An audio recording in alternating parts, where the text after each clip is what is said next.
of the material I'm providing you with is progressive, so we will not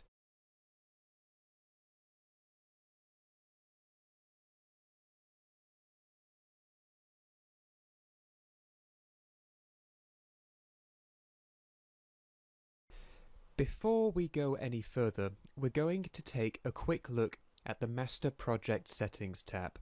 This is important, as this is where we're going to look if we have something fundamentally wrong with our project, like the frame rate, a pixel aspect ratio, or project resolution. Now, there are a lot of tabs on this window, and we'll go through each of these as they become relevant to our work.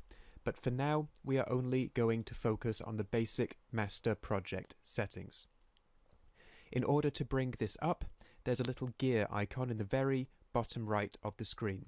We click that, and then this comes up here. This is the settings window, and by default, the master settings will already be open. So let's start taking a look.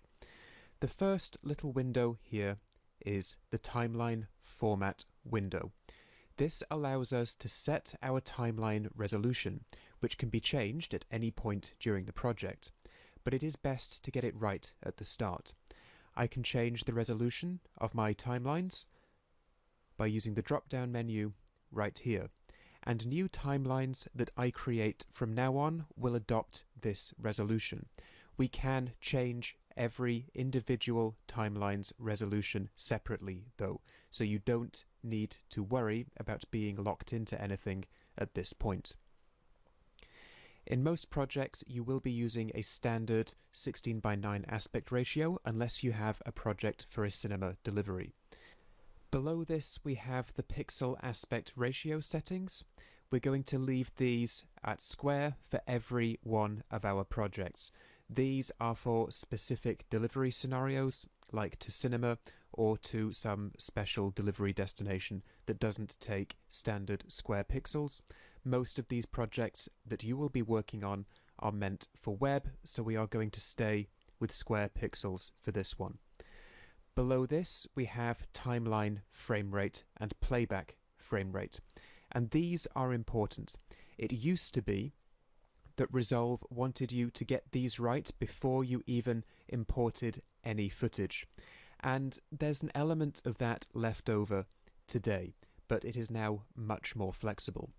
I can use this drop down here to choose any frame rate I like. In most cases throughout this course, we will be using a 25 frames per second frame rate. Like I said, it used to be Resolve kind of stuck you with the first frame rate you imported. Now we can change that individually on each timeline, so it is much more flexible.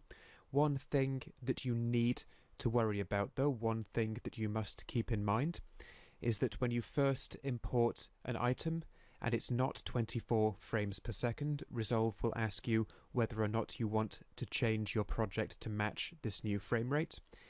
If you're bringing material in with an odd frame rate, like 30 or 60 frames per second or 29.976, and that's the first thing that you imported, you might find that your timelines have a frame rate that doesn't fit most of your footage, so you just need to keep an eye out for this setting here.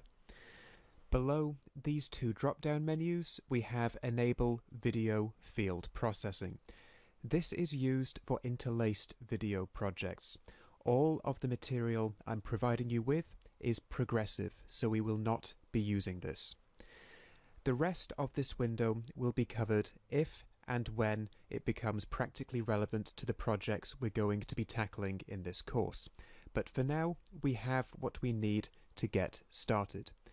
Now that we've got an understanding of what's going on in the Master Settings tab, we can go right ahead and begin our first conform. Click on through to the next lecture,